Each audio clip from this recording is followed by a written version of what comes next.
Indonesia memiliki masyarakat yang sangat kompleks, dan itu sudah menjadi sebuah realita sejak dahulu kala yang tidak bisa kita hindari. Realita yang justru semakin memperkaya warna sebuah negara. Tidak menjadi negara monoton yang membosankan. Saya tidak pernah bisa membayangkan bila di dalam sebuah keluarga semua hidup bagaikan robot. Di sebuah nuansa yang serba sama, sepanjang itu adalah buatan manusia, maka dapat dipastikan tidak akan pernah bisa diperoleh sebuah proses kreatif. Karena sebuah sistem yang diakal-akali agar tampak sempurna, maka yang pasti akan tetap terlihat selalu ada celah, yaitu ketidaksempurnaan itu sendiri. Celah itu yang akan menjadi batu sandungan yang mengakibatkan terjadinya percekcokan yang terus-menerus. Karena adanya upaya untuk membentuk sebuah keseragaman, dari upaya itu sendiri akan terlihat bahwa hal itu justru merupakan produk yang jauh dari kreatif. Mengapa saya katakan diakal-akali? Ya, manusia tidak akan pernah membuat sistem yang sempurna di mata Tuhan. Karena secara mendasar, hati manusia sendiri penuh dengan dosa. Kita bisa membohongi manusia yang lain, tetapi kehitaman hati kita pasti diketahui Tuhan. Oleh karena itu, kita semua memang harus berangkat dari ketidaksempurnaan kita bersama-sama menuju kebaikan yang disepakati bersama-sama. Kuncinya adalah bagaimana memanajemeni keberagaman itu. Inilah yang digodok para founding fathers kita sebelum akhirnya memutuskan Indonesia menjadi negara NKRI, negara dengan keberagaman tetapi dalam sebuah kesatuan. Apakah mungkin Indonesia menjadi negara agama? Kalau dalam artian sebuah negara yang mana seluruh rakyatnya mengenal Tuhan, itu bukan sebuah hal yang baru dan aneh. Dari dahulu kala, bangsa pra-Indonesia sudah seperti itu. Dari video saya sebelumnya, yang linknya dapat saudara lihat di kolom deskripsi, saya sudah memperlihatkan bahwa dari mulai milenium pertama sampai milenium kedua, Indonesia sudah mengenal Tuhan. Atau minimal adanya, dalam tanda kutip, sebuah kekuatan adikodrati di luar diri manusia. Sebagai catatan, 1 milenium sama dengan 1000 tahun. Mayoritas agama juga silih berganti. Di negara yang dahulu masih menggunakan istilah kerajaan atau kesultanan. Hancurnya sebuah negara di zaman itu lebih banyak diakibatkan pertikaian dan intrik politik. Pertikaian antara internal keluarga kerajaan atau intrik politik dalam perebutan kekuasaan. Kalau diakibatkan oleh agama, rasanya hampir tidak pernah tercatat di dalam sejarah para leluhur bangsa ini. Kecuali yang diakibatkan ekspansi penyebaran agama yang baru muncul. Dan ini hanya berlangsung sebentar, lalu damai kembali. Penyebabnya adalah leluhur kita dahulu di dalam segala strata kehidupan, dari mulai rakyat jelata sampai para pembesar, masih memiliki rasa takut akan Tuhan. dan mereka semua tidak pernah berani menyeret Tuhan di dalam intrik politik. Di mata mereka, Tuhan begitu tinggi dan suci. Ini sekaligus memperlihatkan negara memposisikan agama adalah urusan tiap pribadi vertikal ke Tuhannya. Hasilnya sangat luar biasa.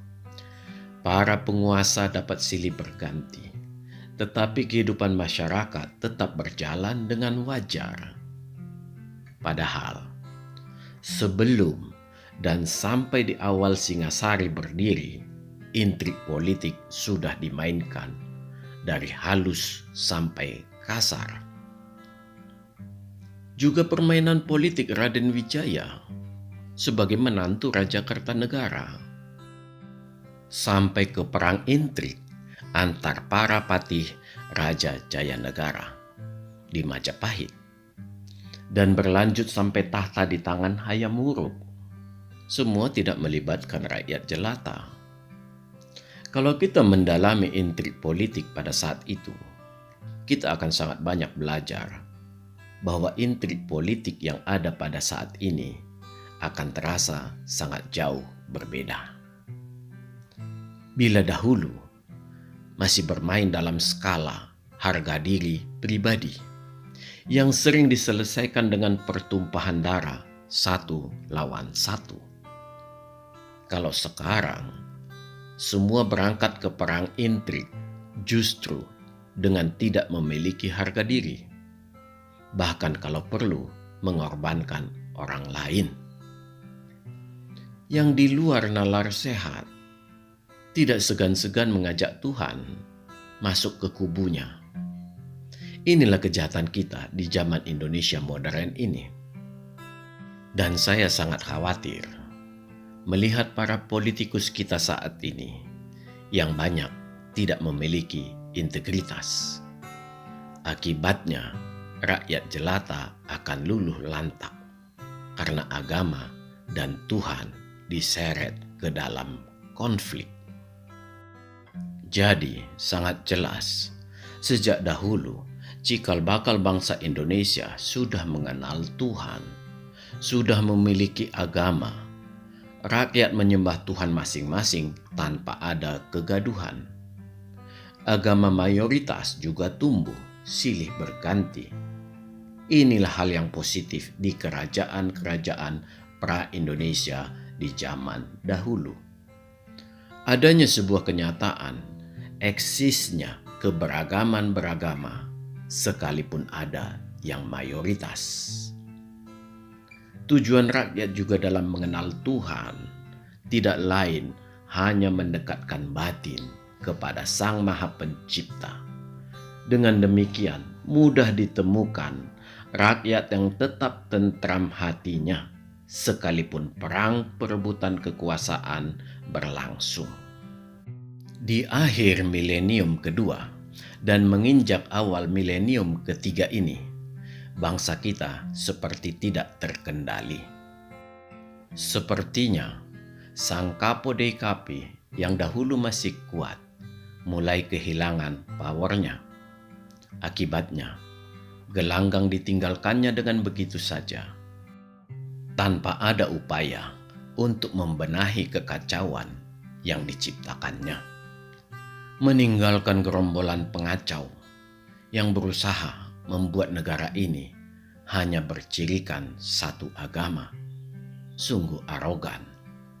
Sebuah pemaksaan kehendak yang melanggar cita-cita founding fathers bangsa ini. Pertanyaannya, apakah agama yang lain tidak dianggap ada lagi dengan hendak merubah ideologi negara menjadi berbasis agama tertentu?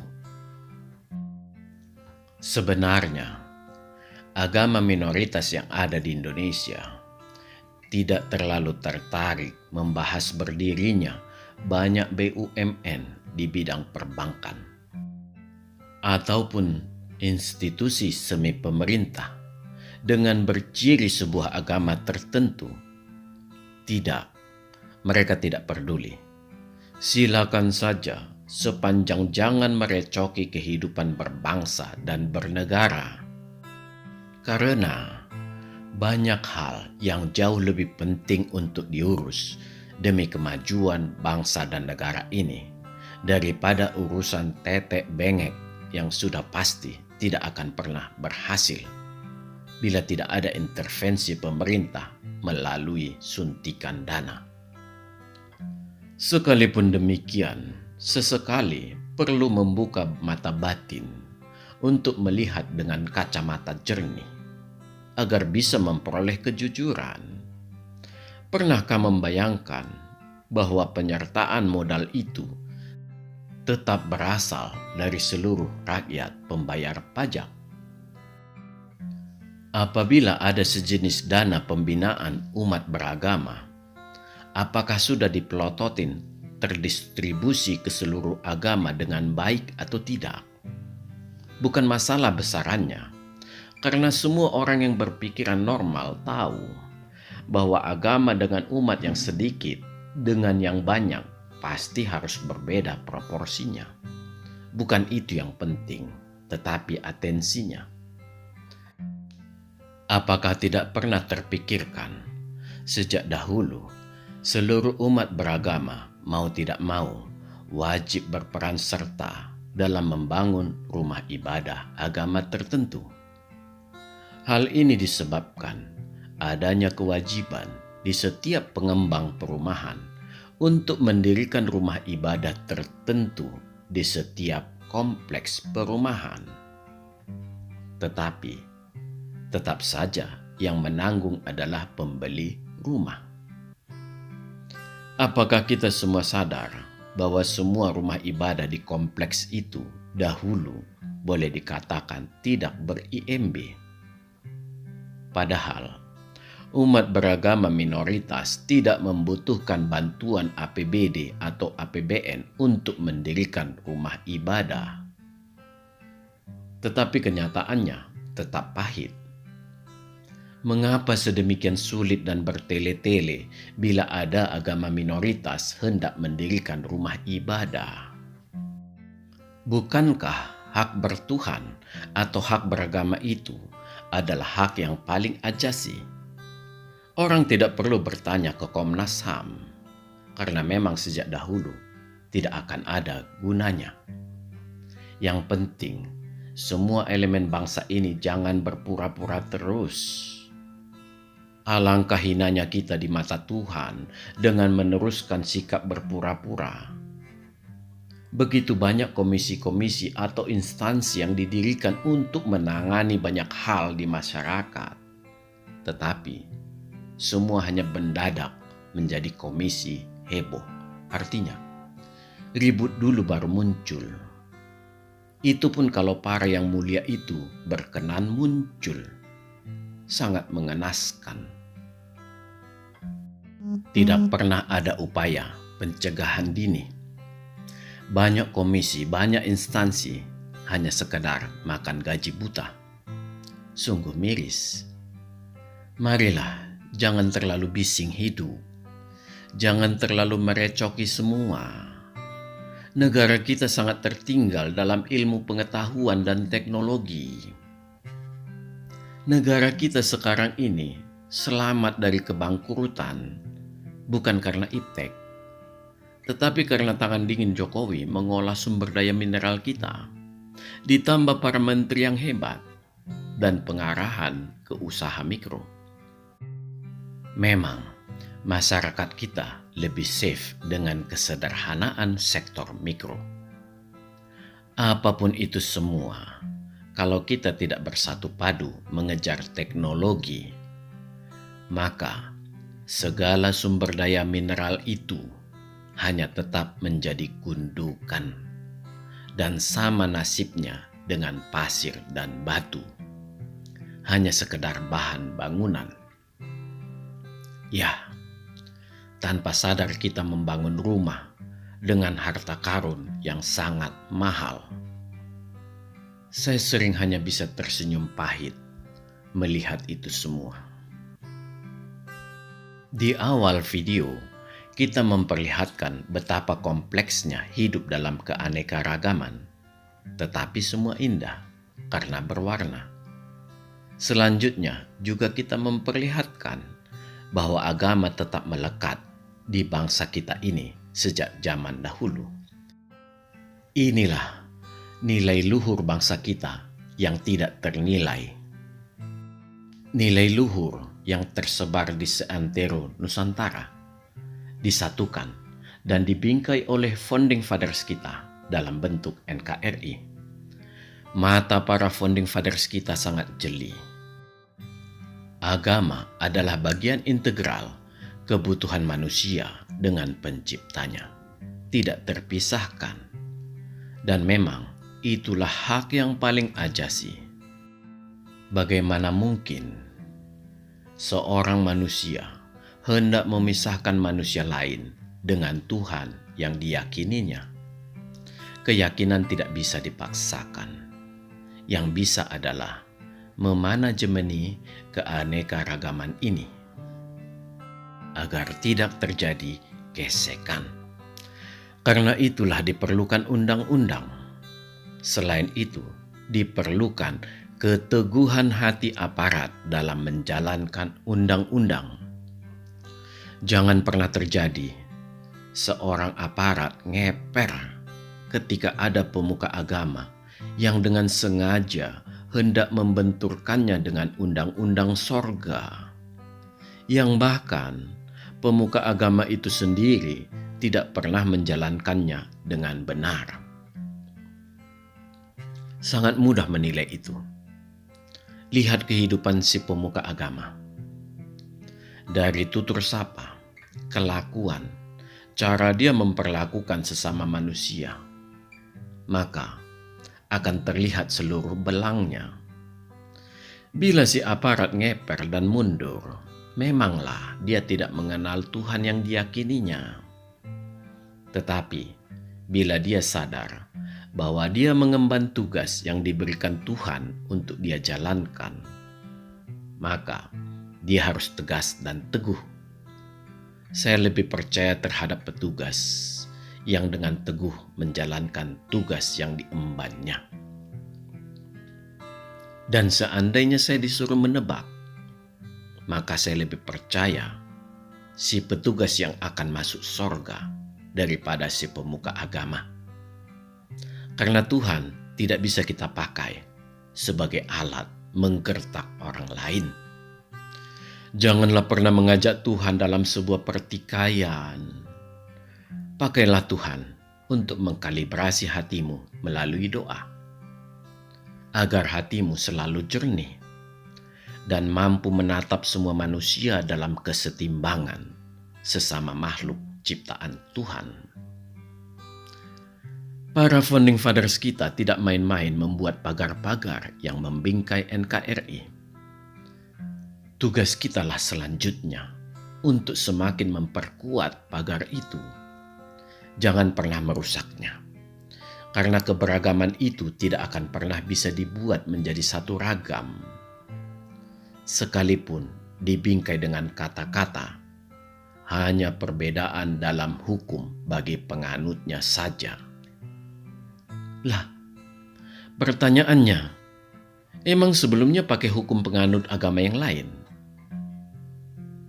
Kalau mau masuk melalui merubah hukum resmi negara, ya sudah pasti akan merubah ideologi negara. Kok bahasanya terus berputar-putar, bulet. Banyak peristiwa sejarah yang telah mempersaksikan. Apalagi menuju zaman yang semakin global, kesaturagaman itu adalah sebuah kemustahilan.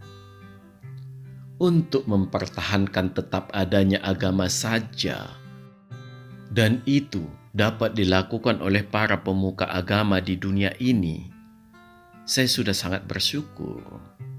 Apalagi hendak membuat seragam. Jangan-jangan akibat tingkah pola para pemuka agama membuat manusia menjadi alergi dengan agama dan cenderung menjadi ateis. Kalau ini terjadi, justru bukan hal yang mustahil. Karena tren di anak muda juga sudah cenderung memperlihatkan hal tersebut. Marilah, kita semua jangan menyeret Tuhan ke dalam politik.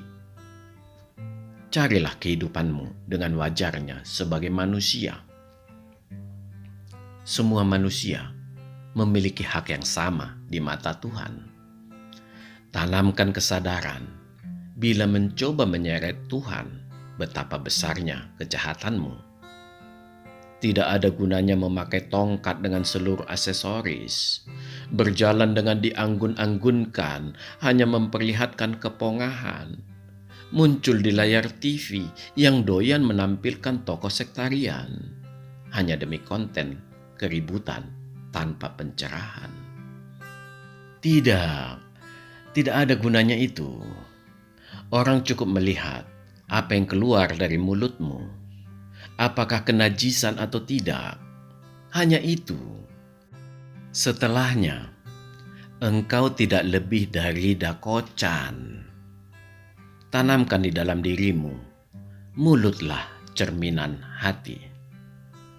Sekali lagi, manusia bisa kau tipu, tetapi Tuhan tidak. Ditambah kerusakan yang diakibatkan menyeret-nyeret Tuhan ke dalam sebuah pertikaian, yang diberikan Tuhan adalah kehancuran. Ini adalah bentuk teguran yang memperlihatkan kemarahan Tuhan. Tugasmu hanya satu diberi Tuhan, menjadi lampu atau lilin untuk menerangi hati manusia yang begitu sesak akibat godaan kehidupan. Bila engkau mampu menjadi lilin, karena itu berarti adalah pengorbanan diri sendiri, itu sangat baik. Pengorbananmu akan dilihat Tuhan. Bila engkau belum mampu menjadi lilin, maka cukuplah engkau menjadi pemegang lilin yang teguh, sekecil apapun, agar orang mampu menemukan Tuhan melalui lilin yang engkau nyalakan. Dengan demikian, orang tidak akan tersesat. Yakinlah bahwa Tuhan ada di dalam hati setiap manusia. Hati manusialah yang harus dibersihkan dari lumpur dosa. Karena di dalam hati manusialah Tuhan itu bersemayam. Jangan pernah membayangkan bahwa Tuhan ada di rumah ibadah yang besar, yang mewah dan indah. Tidak. Itu hanya keinginanmu sendiri. Engkau ingin bertemu Tuhan di situ, di tempat yang nyaman secara mata manusia. Janganlah engkau pindahkan Tuhan dari hatimu ke rumah ibadah idamanmu sendiri. Jangan. Karena itu sangat keliru. Karena Tuhan hanya menginginkan sebentuk hati yang sederhana tetapi polos. Sebagai bahan renungan bagi kita, mengapa founding fathers kita menginginkan kehidupan beragama seperti zaman nenek moyang kita dahulu? Jawabannya sangat sederhana. Founding fathers kita tidak menginginkan sebuah agama tercebur ke dalam got. Karena secara mendasar, kecenderungan manusia selalu berbuat jahat yang diakibatkan oleh dosa yang bersemayam di hati manusia. Dengan demikian, manusia selalu memiliki alat kalibrasi, yaitu agama, yang diberikan Tuhan untuk mengarahkan batin manusia kembali ke jalan yang benar. Akan sangat mengerikan bila terjadi manusia dan agamanya bersama-sama terjun ke dalam got. Percayalah, Tuhan akan marah. Salam. Majulah Indonesia.